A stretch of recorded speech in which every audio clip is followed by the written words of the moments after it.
आज चाहिँ अब यो माउरीहरूको घारमा यिनीहरूको अवस्था के छ भनेर म सरसफाइ कार्यक्रममा लागिरहेको छु।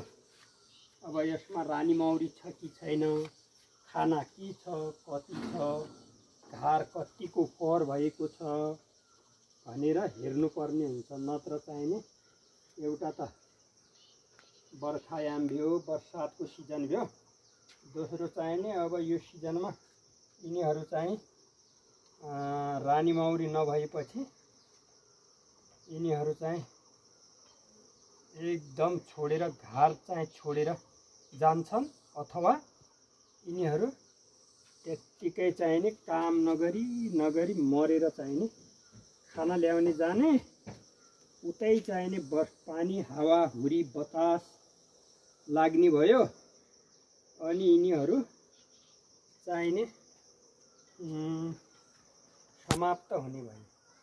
अब यिनीहरूको अवस्था के छ म देखाउँछु। घारमा खाना कति छ के छ र रानी माउरी नभएपछि यसलाई चाहिँ अर्को घारबाट चाहिँ फ्रेम, अन्डा भएको फ्रेमलाई चाहिँ दिएर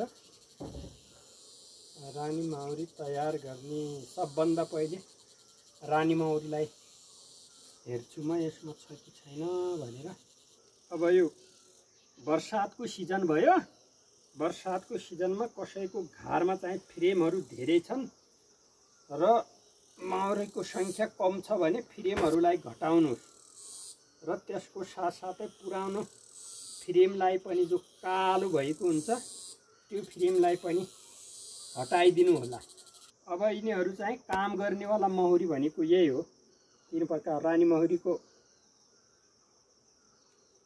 काम चाहिँ अब अन्डा पार्ने मात्र भयो र अर्को एउटा भाले माउरी भन्छन् र तिनीहरूको सङ्ख्या धेरै हुन्छ। तिनीहरूलाई हटाउने तरिका पनि छ।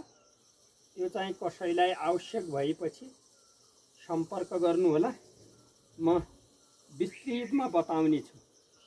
आफूलाई थाहा भएको कुरा मात्र म भन्छु र थाहा नभएको नजानेको कुरा चाहिँ भन्दैन र त्यसको सरसल्लाह चाहिँ म अरू माउरी पाल्ने अथवा कृषिमा काम गर्ने व्यक्तिहरूबाट चाहिँ सल्लाह लिएर नै काम गर्ने गर्दछु। अब यसमा म रानी माउरी हेर्दैछु। म तिनीहरूलाई रानी माउरी पनि देखाउने छु अहिले। रानी माउरी अरू माउरी भन्दा अलग भिन्नै हुन्छ। त्यो म अहिले यसमा देखिएपछि सबैलाई म देखाउने छु।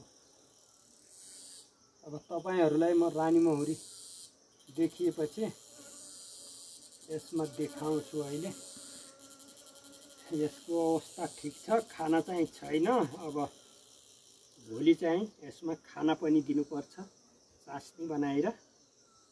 र अन्य माउरी यो सिजन 2-3 महिना, अब साउन भाद्र महिनासम्म अन्डा पनि हाल्दैनन्। माउरीको सङ्ख्या बढ्ने होइन, झन् घटेर जान्छ। र यसकारण चाहिँ अब जति फ्रेम चाहिँ यो भित्र कम भए त्यति चाहिँ यिनीहरूलाई सजिलो हुन्छ। बाहिर यो रा पनि देखाउँछु। रा भन्छन् यो रानी माउरी होइन, यो हो रानी माउरी। यो हेर्नुहोस् त सबैले, यो रानी माउरी यो देख्नुभयो? अरू माउरी भन्दा अलग्गै भिन्नै खालको यो मैले औँला लगाएको छु। यो हो रानी माउरी। यो देख्नुभयो होला, यताउता डुलिरहेको छ। यो रानी माउरी। यो हो रानी माउरी। देख्नुभयो? सबैलाई देखाइदिए। अब भोलि म चाहिँ हजुरहरूलाई यो चास्नी कसरी दिने, कति चाहिँ चिनी लगाउने, कति चाहिँ पानी लगाउने भनेर चाहिँ म हजुरहरूलाई डिटेलमा बताउने छु। किनभने कसैले हुनसक्छ कोही नजानेको व्यक्तिको पनि माउरी घार हुनसक्छ, त्यसले पनि कारण अब म तपाईहरुलाई भोलि बताउँछु। एकदम मेरो अब यो ठीक छ, फ्रेम पनि ठीक छ, सब ठीक छ। म यो घारमा एकदम क्लियर छ। अब चाहिँ म भोलि चाहिँ अब तपाईहरुलाई कसरी चास्नी बनेर म मेरो युट्युब च्यानलमा राख्नेछु। तपाईहरु चाहिँ मेरो यो च्यानललाई चाहिँ अन्तसम्म चाहिँ हेर्नुहुन्न। अब यो नयाँ नयाँ हो, यसमा चाहिँ जे जति पनि हुन्छ अलि ज्ञानको नै कुरा हुन्छ। खाली म चाहिँ त्यतिकै चाहिँ गफ पनि लगाउँदैन। पुरा भिडियो हेर्नुहोस्, लाइक गर्नुहोस्, सब्स्क्राइब गर्नुहोस् र अनि शेयर गरिदिनुहोस्, मलाई सपोर्ट गरिदिनुहोस्। किनभने मेरो पनि काम गर्ने जुन इच्छा हुन्छ अथवा जुन गति हुन्छ यसमा पनि आशा पलाउँछ।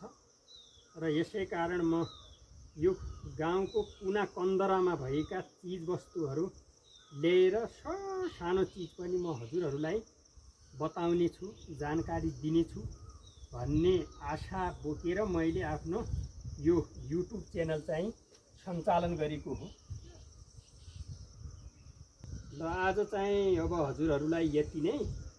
मलाई चाहिँ अब यो सबै घार पनि हेर्नु छ र अब हामी अर्को भ्लग्समा भेटौँला। र म अन्य जानकारी पनि माहुरी सम्बन्धी पनि अन्य जानकारी हजुरहरूलाई दिने नै छु।